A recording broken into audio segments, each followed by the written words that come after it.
Hi అండి, అందరు ఎలా ఉన్నారు? బాగున్నారా? అందరు బాగుండాలి, ఆరోగ్యంగా ఉండాలని కోరుకుంటున్నాను. మేము కూడా చాలా చాలా బాగున్నామండి. వెల్కమ్ బ్యాక్ టు భవానీ దాస్ట్రీ వ్లాగ్స్. ఈరోజు అయితే నేను కాళ్ళ చారు చేయబోతున్నాను. సో కర్రీ ప్రిపేర్ చేసుకునే ముందు వీటిని అయితే నీట్గా వాష్ చేసుకోవాలండి. ఈ పైనంతా కూడా కాలుస్తారు కదా, సో అదంతా పోయేలాగా చాకుతో నీట్గా గీకేసి నీట్గా వాష్ చేసేసుకోవాలి. సో ఇప్పుడైతే నేను నీట్గా వాష్ చేసేస్తున్నాను. సో ఇక్కడ అన్నీ కలిపి ఇప్పుడు చికెన్ మటన్ కడిగినట్లుగా కాకుండా ఒక్కొక్కటిగా తీసి వాటిని ట్యాప్ కింద పెట్టేసి చక్కగా ఇలా గీకేసి తీసేసేయాలి. ఆ పైన ఉన్న బ్లాక్నెస్ అంతా పోవాలండి. సో అది పోయేంత వరకు కూడా చాకుతో నీట్గా క్లీన్ చేసేసుకోవాలి. ఇలా అన్నీ క్లీన్ చేసుకున్న తర్వాత మళ్ళీ అందులో కొద్దిగా పసుపు వేసేసి వాటర్ వేసి మళ్ళీ వాష్ చేసుకోవాలండి. సో ఇలా చేసుకుంటేనే కర్రీ చేసినప్పుడు మనకి ఆ నీచు వాసన అనేది లేకుండా నీట్గా ఉంటుంది. సో ఇప్పుడు ఇవైతే ఒక్కొక్కటిగా తీసుకుని వాష్ చేసేస్తున్నాను. అన్నీ క్లీన్ చేసి పక్కన పెట్టేసాను అనమాట. నీట్గా వాష్ చేసుకోవాలి. ఆ పైన అంతా కూడా బ్లాక్ ఉంటుంది కదా కాల్చినప్పుడు, సో అదంతా కూడా చాకు పెట్టి క్లీన్ చేసేసుకోవాలి. సో ఇది క్లీనింగ్ అయితే అయిపోయింది. ఇక కుక్కర్ కూడా రెడీగా ఉంది. సో ఇప్పుడు ఇలా క్లీన్ చేసుకున్నవన్నీ కూడా ముందైతే కుక్కర్లో వేసేసుకుందాము. తర్వాత ఒక 4-5 పచ్చిమిర్చి కూడా వేస్తున్నాను ఇందులో. జస్ట్ ఇలాగా విరిచేసి వేసేస్తున్నాను. తర్వాత ఇలా పెద్దగా కట్ చేసుకున్న ఆనియన్ ముక్కలు కూడా ఇందులో వేసేస్తున్నాను. తర్వాత ఇందులో అల్లం వెల్లుల్లి పేస్ట్ కూడా వేసుకుందాం. చూసారు, ఇంత అల్లం వెల్లుల్లి పేస్ట్. కల్లుప్పు కూడా వేస్తున్నాను.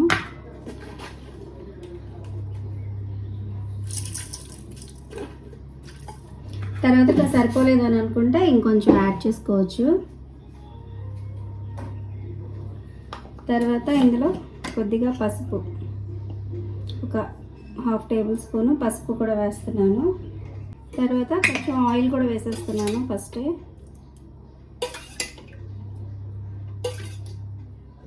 మన ఛానల్లో కాళ్ళచారు ఎలా తయారు చేయాలనేది చూపించాను రెసిపీ. కాకపోతే ఈరోజు ఎలాగో బ్లాగ్ చేస్తున్నాను కాబట్టి ఒకసారి అలాగా షార్ట్కట్గా చూపిద్దాం అని చెప్పి చూపిస్తున్నాను. సో ఇందులో ఇవన్నీ వేసేసుకున్నాను. ఆనియన్స్, అల్లం వెల్లుల్లి పేస్ట్, పచ్చిమిర్చి, కొద్దిగా ఆయిల్, సాల్ట్ ఇవన్నీ వేసేసాను. తర్వాత ఇందులో 1 గ్లాస్ వాటర్. మరి వాటర్ ఎక్కువగా వేసేస్తే ఏంటంటే విజిల్ వచ్చేటప్పుడు అది మొత్తం బయటికి తన్నేస్తుంది.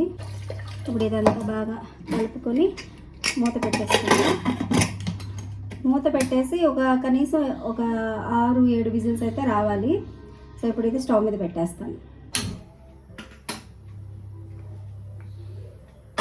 హైలో ఒక 5 విజిల్స్, తర్వాత సిమ్లో ఉంచేసి ఒక 2-3 విజిల్స్ పెట్టేస్తే చక్కగా కుక్ అయిపోతుంది. ఇవి లేతకాళ్ళు ఉన్నాయండి, మరి ముదురుగా ఉంటే ఒక 10-15 విజిల్స్ అయితే రావాలి. చూసారా ఎంత పెద్ద కట్ట. 5 రూపీస్కి ఇంత చిన్న కట్ట ఇచ్చారంట. కాళ్ళచారు చేసేటప్పుడు ఎప్పుడైనా సరే పుదీనా వేస్తే టేస్ట్ చాలా బాగుంటుంది. సో పుదీనా అయితే క్లీన్ చేసేసి వాష్ చేసి పక్కన పెట్టుకున్నాం అనుకోండి. 5 విజిల్ వచ్చిన తర్వాత పుదీనా, కొత్తిమీర, ఉప్పు, సరిపడా కారం, గరం మసాలా ఇవన్నీ వేసేసుకుంటే సరిపోద్ది. ఇందులోకి మసాలా రెడీ చేసుకోవాలండి. కాళ్ళచారులోకి మసాలా రెడీ చేసుకోవాలి. కొద్దిగా ఎండు కొబ్బరి, ధనియాలు, చెక్క, లవంగ ఇవన్నీ వేసేసి పౌడర్ చేసుకోవాలి. ఇప్పుడు నా దగ్గర అయితే ఆల్రెడీ ఆ పౌడర్ ఉంది రెడీగా. ఇక ఇప్పుడు రెడీ చేయాల్సిన అవసరం లేదు. సో ఆ పౌడరు, కొద్దిగా గరం మసాలా కూడా వేసేస్తే మనకి కర్రీ అయితే రెడీ అయిపోతుంది. సో ఇప్పుడైతే ఈ విజిల్స్ రావాలి. చూసారా ఎంత కొంచెం వచ్చిందో, ఈ కొద్దిగా వచ్చింది.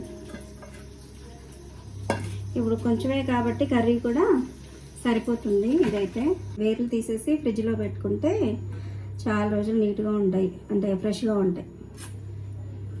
మెయిన్ ఆ వేర్ల దగ్గర నుంచి ఈ ఆకంతా పాడవడం స్టార్ట్ అవుతుంది కాబట్టి అవి కట్ చేసేస్తే ముందే మనకి ఎక్కువ రోజులు ఫ్రెష్గా ఉంటుంది. ఇప్పుడు పచ్చిమిర్చి అయినా సరే తొడలు తీసి పెడతాం కదా, సో అలాగా. ఇప్పుడు ఇది వాష్ చేసేసుకున్నాము. కొద్దిగా సాల్ట్ కూడా వేస్తాను, ఎందుకంటే వీటి మీద పురుగుల మందులు అవన్నీ చల్లు ఉంటారు కదా, సో డైరెక్ట్గా వేసేయకుండా 1 టేబుల్ స్పూన్ అయితే వేసాను. వేసి ఒకసారి కలిపేస్తే ఈ సాల్ట్ వాటర్లో కొద్దిసేపు ఉన్నాయనుకోండి, ఇది మంచిగా ఇందులో ఉన్న కెమికల్స్ అంతా పోతాయి. సో ఒక 5 నిమిషాలు ఉంచేసి ఒక 2 సార్లు కడిగేసుకుంటే సరిపోద్ది. మామూలుగా అయితే నేను ఇప్పుడు అవి స్టవ్ మీద పెట్టాను కదా, అప్పుడే టమాటాలు కూడా వేసేస్తాను. యాక్చువల్గా ఇప్పుడు చెప్పాలంటే మర్చిపోయాను అనమాట.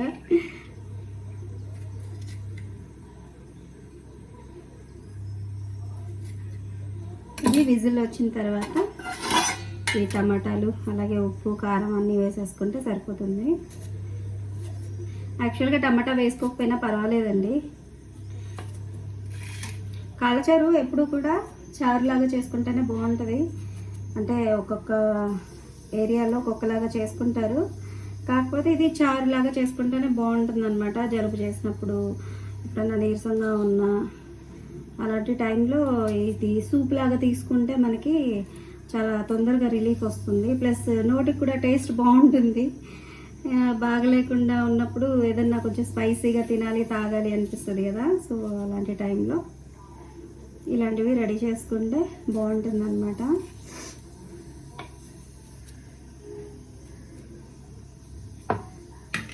సో నేనైతే మా ఇంట్లో ఈ కర్రీ ప్రిపేర్ చేస్తున్నాను ఈరోజు. మీరేం చేస్తున్నారో నాకైతే తప్పకుండా కామెంట్ చేయండి. మన ఛానల్ 1Kకి చాలా దగ్గరలో ఉందండి. ఇప్పుడు వచ్చేసి 967 సబ్స్క్రైబర్స్ అయితే ఉన్నారు. సో చాలా హ్యాపీగా ఉంది. కాకపోతే కొద్దిగా లేట్ అవుతుందండి. అంటే ఈ మధ్యకాలంలో కొంచెం వీడియోస్ అవి పోస్ట్ చేయడం గ్యాప్ వచ్చింది కదా, సో చూద్దాం. నా ప్రయత్నం నేను చేస్తున్నాను. కాకపోతే ఏంటంటే రోజు వీడియో పోస్ట్ చేయాలి అని అంటే నాకు కుదరట్లేదండి. ఎందుకంటే స్టిచ్చింగ్ వర్క్ ఉంటుంది, ప్లస్ ఇంట్లో వర్క్ ఉంటుంది. సో అది ఇది మేనేజ్ చేయలేకపోతున్నాను అనమాట. వీలైనంత వరకు ఆల్టర్నేట్ డేస్కి అయితే నేను వీడియోస్ పోస్ట్ చేస్తున్నాను. డైలీ పోస్ట్ చేయడానికి ట్రై చేయాలి అని అనుకుంటున్నాను.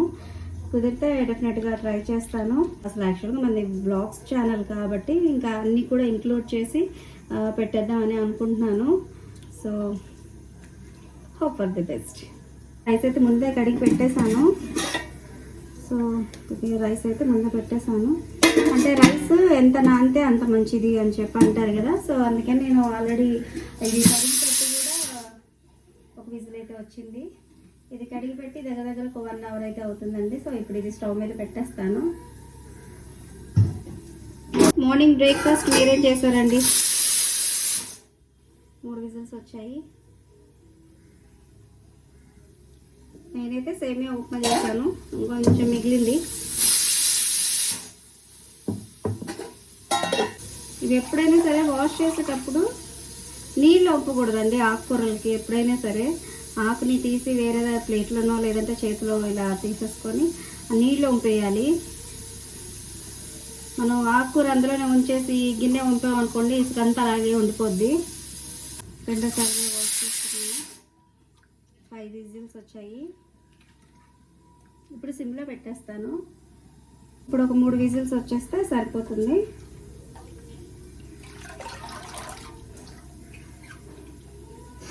కొంచెం స్పైసీగా చేయాలనుకుంటున్నాను ఈరోజు. ఎందుకంటే అసలు ఈ ఫీవర్స్ వచ్చి ఆ జలుబుకి అసలు ఆ నోరు కూడా టేస్ట్ తెలియట్లేదు. పాపం మా వారికి అయితే ఇంకా కాఫ్ తగ్గలేదండి. పాపం చాలా సఫర్ అవుతున్నారు. ఈరోజు కొంచెం స్పైసీగా అది ప్రిపేర్ చేసి కొద్దిగా కాళ్ళచారు ఆయనకి ఇస్తాను. ముందు చేసేసుకున్నాను, వేరే ప్లేట్లోకి తీసేసుకుంటా. వేడివేడిగా కొద్దిగా సూప్ తాగారనుకోండి, ఆయనకి కొంచెం రిలీఫ్ అనిపిస్తుంది. పాపం చాలా సఫర్ అవుతున్నారు.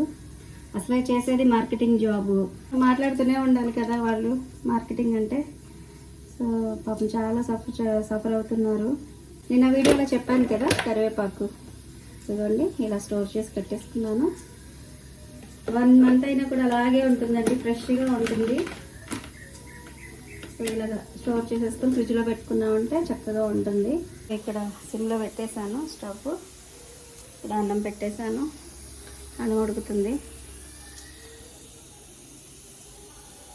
సో సిమ్లో ఒక 3-4 విజిల్స్ వచ్చేస్తే ఇక స్టవ్ అయితే ఆఫ్ చేసేస్తాను. హై ఫ్లేమ్లో ఒక 5 విజిల్స్ వచ్చాయి. ఇప్పుడు లో ఫ్లేమ్లో ఇంకొక 3-4 విజిల్స్ వస్తే సరిపోతుంది. సో ఇప్పుడైతే స్టవ్ అయితే సిమ్లో పెట్టేశాను. ఇక ఇవన్నీ కూడా రెడీ చేసి పక్కన పెట్టేసుకున్నాను. పుదీనా, కొత్తిమీర, అలాగే టమాటాలు కూడా కట్ చేసి పక్కన పెట్టుకున్నాను. టమాటాలు ఆప్షన్ అండి, మీకు నచ్చితే వేసుకోవచ్చు, లేదంటే లేదు. కాకపోతే కొద్దిగా స్పైసీగా చేసుకుంటే బాగుంటుంది అంతే.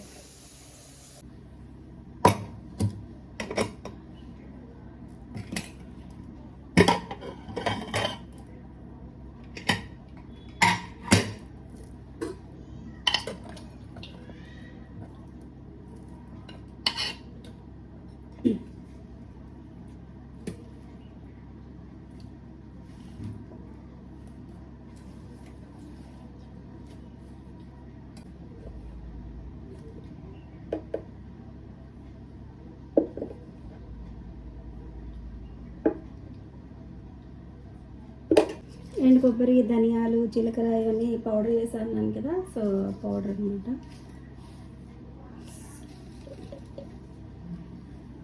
తర్వాత గరం మసాలా,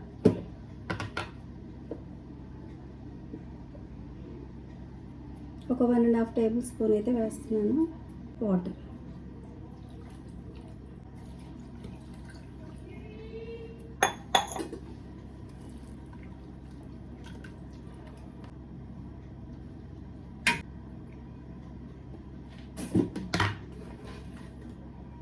సాల్ట్,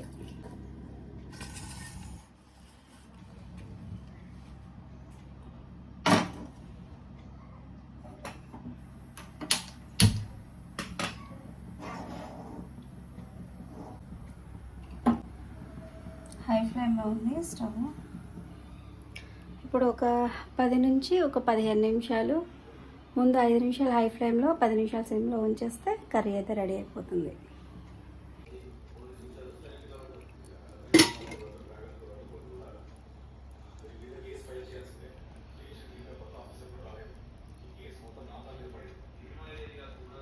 ఇంకా ఉడుకుతూనే ఉంది. కాళ్ళచారు అయితే రెడీ అయిపోయింది. సో చూసారు కదా, చక్కగా ఉడికిపోయింది. సో ఇలా సూప్ లాగా చేస్తే తాగడానికి కూడా బాగుంటుంది. సో ఇప్పుడైతే మా వారికి వేసి ఇచ్చేస్తాను.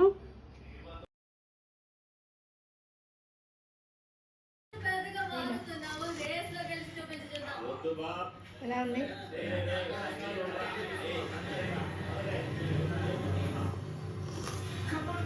దగ్గర పెట్టుకో.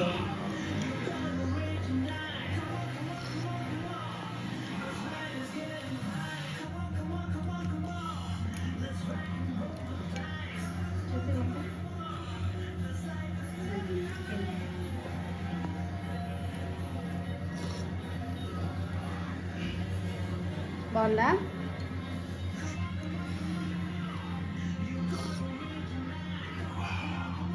అన్నంలోకి కొద్దిగా ఉప్పు తగ్గించదు.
సూపర్ ఉంది.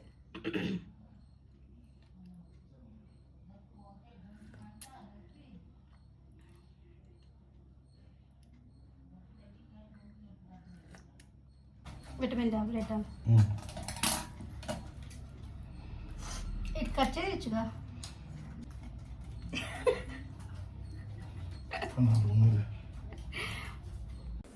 స్పైసీగా కాళ్ళచారు అయితే రెడీ చేశాను. అలాగే నేను మా వారైతే కొద్దిగా తీసుకున్నాం అనమాట సూపు.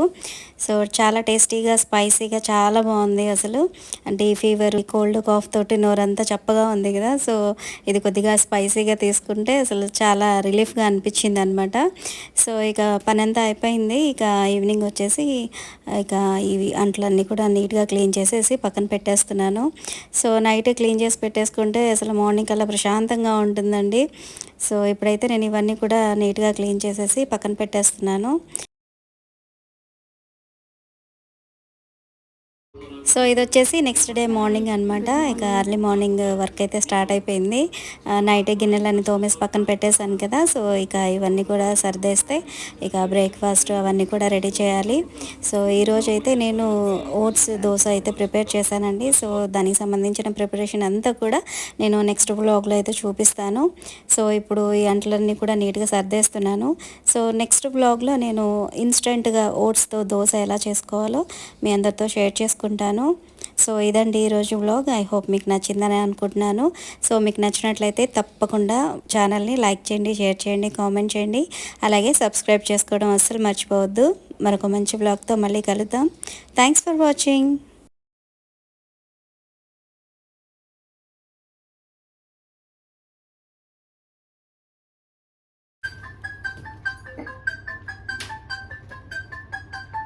కూడా కుటుంబాలుగా పాల్గొందాం.